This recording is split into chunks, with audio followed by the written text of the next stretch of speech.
Buenos días en el Señor para todos ustedes, mis queridos hermanos. Hoy 20 de junio del 2022, en esta nueva semana de tiempo ordinario. Estamos en la 12ª semana. Queremos colocarnos hoy delante de la presencia de Dios, hoy más que nunca.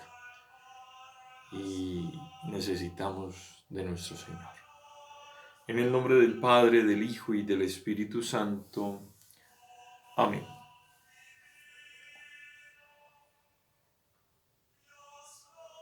Acuérdate, Señor, de tu alianza y no abandones sin remedio la vida de tus pobres. Levántate, Señor, defiende tu causa y no olvides los ruegos de aquellos que te imploran. Oremos. Señor Dios, que en tu inescrutable providencia quieres asociar a tu iglesia a la pasión de tu Hijo, concede a tus fieles que son perseguidos a causa de tu nombre el espíritu de paciencia y caridad, para que sean hallados testigos fieles y veraces de tus promesas. Por Jesucristo nuestro Señor. Amén. Quiero compartir con ustedes la lectura del segundo libro de los Reyes, capítulo 17, versículo del 5 al 8, del 13 al 15 y al 18. En aquellos días, Salmanasar, rey de Asiria, invadió el país, llegó a Samaria y la sitió durante 3 años. En el año 9 de Oseas, el rey de Asiria ocupó Samaria y deportó a los israelitas a Siria. Los instaló en Halat, junto a Jabor, río de Gozán, y en las ciudades de Media. Esto sucedió porque los hijos de Israel habían pecado contra el Señor su Dios, que los sacó de la tierra de Egipto, y habían adorado a otros dioses, siguiendo las costumbres de las naciones que el Señor había exterminado a su llegada y que sus mismos reyes habían introducido. El Señor había advertido a Israel y a Judá por boca de todos los profetas y videntes diciendo: enderecen sus malos caminos y cumplan mis mandamientos y preceptos, conforme a la ley que impuse a sus padres y que les manifesté por medio de mis siervos los profetas. Pero ellos no escucharon y endurecieron su corazón como lo habían hecho sus padres, que no quisieron obedecer al Señor su Dios. Despreciaron sus decretos, la alianza que estableció con sus padres y las advertencias que se les hizo. El Señor se enojó mucho contra Israel y lo arrojó de su presencia, y solamente quedó la tribu de Judá. Palabra de Dios, te alabamos, Señor. Escúchanos, Señor, y sálvanos. Escúchanos, Señor, y sálvanos. Dios nuestro, nos has rechazado y nos has deshecho. Estabas enojado, pero ahora vuélvete a nosotros. Escúchanos, Señor, y sálvanos. Has sacudido la tierra, la has agrietado. Repara sus grietas, porque se desmorona. Hiciste sufrir con un desastre a tu pueblo. Nos diste a beber un vino que nos hace temblar. Escúchanos, Señor, y sálvanos. Tú, Señor, que has rechazado y no acompañas ya a nuestras tropas, ayúdanos contra el enemigo, porque la ayuda del hombre es inútil. Con Dios haremos maravillas, porque Él vencerá a nuestros enemigos. Escúchanos, Señor, y sálvanos. Lectura del Santo Evangelio según San Mateo. Gloria a ti, Señor. En aquel tiempo Jesús dijo a sus discípulos: no juzguen y no serán juzgados, porque así como juzguen los juzgarán, y con la medida que midan los medirán. ¿Por qué miras la paja del ojo de tu hermano y no te das cuenta de la viga que tienes en el tuyo? ¿Con qué cara le dices a tu hermano: déjame quitarte la paja que llevas en el ojo, cuando tú llevas una viga en el tuyo? hipócrita, sácate primero la viga que tienes en el ojo y luego podrás ver bien para sacarle a tu hermano la paja que llevas en el tuyo. Palabra del Señor. Gloria a ti, Señor Jesús. Bueno, queridos hermanos, hoy ya, después de estas elecciones que se han presentado en el día de ayer, donde el señor Gustavo Petro Urrego, pues, es el nuevo presidente de nuestro país.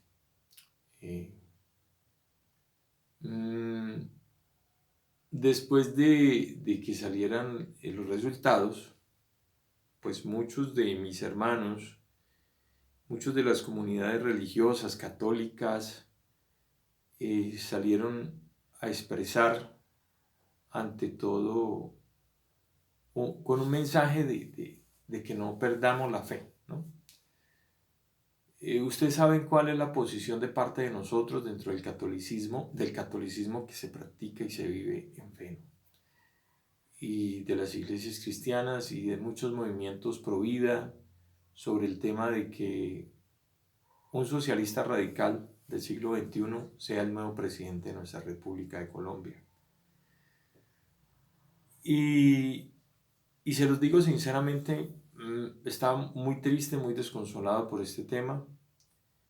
Soy un seguidor de Fray Nelson Medina, un sacerdote dominico, lo vengo siguiendo hace mucho tiempo y él salió a dar un pequeño mensaje de esperanza a todos los que seguimos la palabra de Dios y nos hemos formado con sus enseñanzas, porque creo que es un buen profeta. Es de los sacerdotes que valerosamente ha denunciado este tema de ideología de género, ha denunciado sobre los abusos que se cometen en las dictaduras en Nicaragua, en México, en Argentina y en otros países que son de este corte, en Cuba, y con valentía, como este sacerdote que ha denunciado esas cosas y otros hombres a nivel social, pues preocupado, salió un mensaje, nos dio un mensaje que no duró mucho, llamándonos a la reflexión a todos nosotros, ¿sí? Llamándonos a la reflexión a todos nosotros qué había pasado, por qué nuestro país ha llegado a esta instancia y a este punto. No, o sea, es hacer una reflexión como lo dice el Evangelio hoy en día, es mirar la paja en mi ojo y no estar viendo la falla en el otro. Y estas lecturas de hoy el Señor es sabio. Miren la primera lectura que nos habla de la desobediencia del pueblo de Israel, ¿no? Y las consecuencias en el libro de los Reyes. Habla de que el pueblo de Israel se entregó a la idolatría, se entregó a la idolatría total, se entregó al adorar otros dioses, a no respetar los pactos con Dios, a no seguir sus mandamientos. Y llegó un momento en que pues el Señor respeta el libre albedrío de las personas. Y es así. Cuando se respeta el libre albedrío de las personas es que las personas deciden. ¿Sí? Y yo no sé qué es más triste, decidir mal, porque decidir bien, pues tú tomaste una decisión en lo que el Evangelio te llama, ¿no? El que eligió mal porque, digamos, porque terminó siendo engañado por el maligno, ¿no? Porque de todas maneras las consecuencias las vamos a terminar asumiendo todos, como los que votaron por esa causa, como por los que no, como por los que votaron por la otra, pero más triste es los que no votaron. Es algo increíble.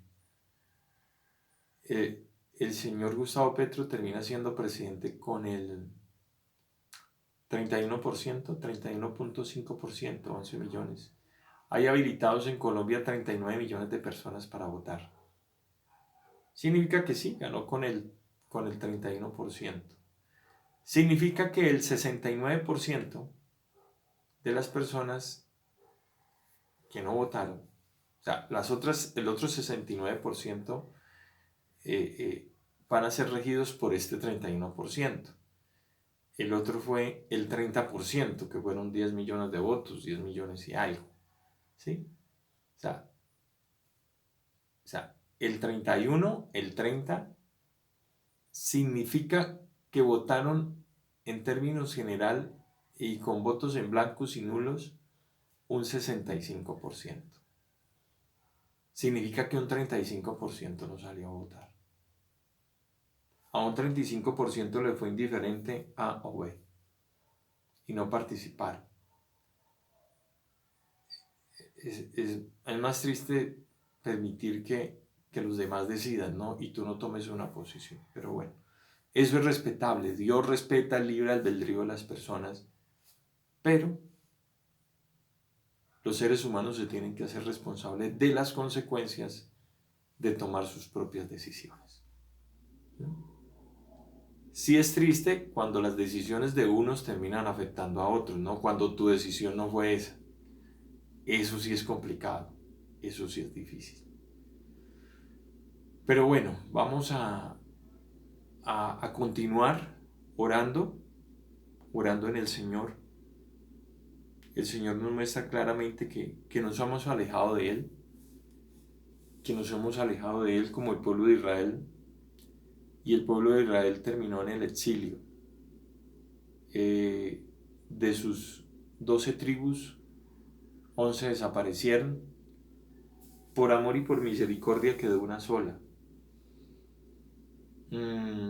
Tenemos que prepararnos. Mucha gente dirá, tú eres alarmista, esto no es... Yo no soy alarmista. Yo veo al vecino. Yo veo la casa enseguida. Acá no tenemos 2.500.000 venezolanos que se vinieron a pasear. De hecho, en este municipio, en la Cumbre, hay más de 500 venezolanos. O sea, ellos no vinieron a pasear. Aquí los vimos llegar con una mano adelante y otra atrás. Aquí los han atendido, aquí mismo, en las calles, buscando comida, buscando alimento, buscando dónde poder vivir de una manera. El tema inflacionario, no sé si muchos no saben, pero se trabaja con el dólar. En Panamá, en Venezuela se trabaja ahorita con el dólar. Y con un dólar que no alcanza. Imagínate, trabaja con el dólar, pero no alcanza para comprar lo que se tiene que comprar allá. Así de sencillo. Porque el sistema inflacionario es muy grande. Lo mismo pasa en Argentina. Casi el 90% de la inflación. Muy alta. No sirve para nada el dinero. Entonces, esto no es un invento. Yo veo lo que pasa, lo que está pasando en Nicaragua. Yo no sé si la gente no ve noticias, lo que está sucediendo en Nicaragua. Entendamos una cosa, mis queridos hermanos, esto no es un tema de Colombia solamente.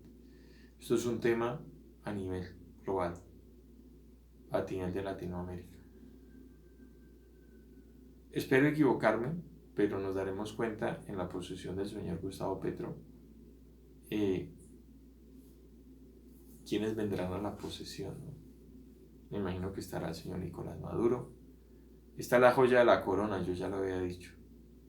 Estará el señor Daniel Ortega. Me imagino que estará el señor Boris de Chile. Estará López Obrador de México. Estarán todos, todo el socialismo del siglo XXI aquí, en Colombia. Bueno, queridos hermanos, yo los invito a seguir orando, a pedirle al Señor que nos dé la fortaleza y la fuerza para afrontar las circunstancias que se enfrentará a nuestro país. No todavía, pero con el transcurrir del tiempo nos iremos enfrentando a situaciones complicadas, ¿no? Situaciones difíciles. Y pidámosle al Señor que nos dé la fuerza y la fortaleza para seguir denunciando lo que tengamos que denunciar, para seguir anunciando el Evangelio, para seguir defendiendo la vida, para no permitir que ahorita con el socialismo del siglo XXI a la cabeza del Ejecutivo, nuestro sistema educativo sea totalmente contaminado con ideologías de género. Es una lucha difícil, es una lucha complicada, porque yo sé que hay muchas personas, muchos colombianos, por lo menos esos 10 millones, 200.000 o 300.000 personas que salieron a votar a decir no a una política del socialismo del siglo XXI, están, en este momento están mal, y yo soy uno de ellos. Pero bueno, pongamos nuestra confianza en el Señor, pidámosle perdón al Señor por nuestros pecados, por nuestras culpas, por nuestros errores, y acerquémonos más a Él porque necesitamos de Él, para que tenga misericordia. Jonás fue al pueblo de Nínive. El pueblo de Nínive era un pueblo lleno de idolatría, lleno de pecado, y el pueblo de Nínive escuchó el mensaje de Jonás y se convirtió, se transformó y cambió, y el Señor perdonó sus culpas y sus pecados y los libró de la muerte. A nosotros se nos han enviado muchos profetas. Los he escuchado hablar a sacerdotes, obispos anunciando este tema, al mismo Papa Francisco, cardenales, gente de la sociedad civil, noticieros, medios de prensa, pero nadie ha escuchado, nadie quiso escuchar. Así que, pues, lastimosamente, otros tendremos que asumir la responsabilidad de otros que eligieron. Así es la vida. ¿Es justo? Pues creo que no, pero así toca en una democracia. Así toca en una democracia. Queridos hermanos, los invito a la oración, a pedirle a Santa María Virgen, Reina de la Paz, que nos dé fortaleza y fuerza en estos momentos y en tiempos difíciles que se acercan para nuestro país, para nuestra nación Colombia, y para que proteja a nuestras familias y a nuestros hijos de todas las clases de políticas que ustedes irán viendo cómo se van aprobando. Así que en contra de la familia, contra la iglesia. Queridos hermanos, Dios los guarde, Dios los proteja, Dios los cuide, y seguiremos en esta lucha de la evangelización. No nos daremos por vencidos. Somos como pequeñas luciérnagas en medio de la oscuridad. Tenemos que ser luz de Cristo para fomentar ello. Dios me los guarde, Dios me los cuide, y que tengan un bonito día en el Señor.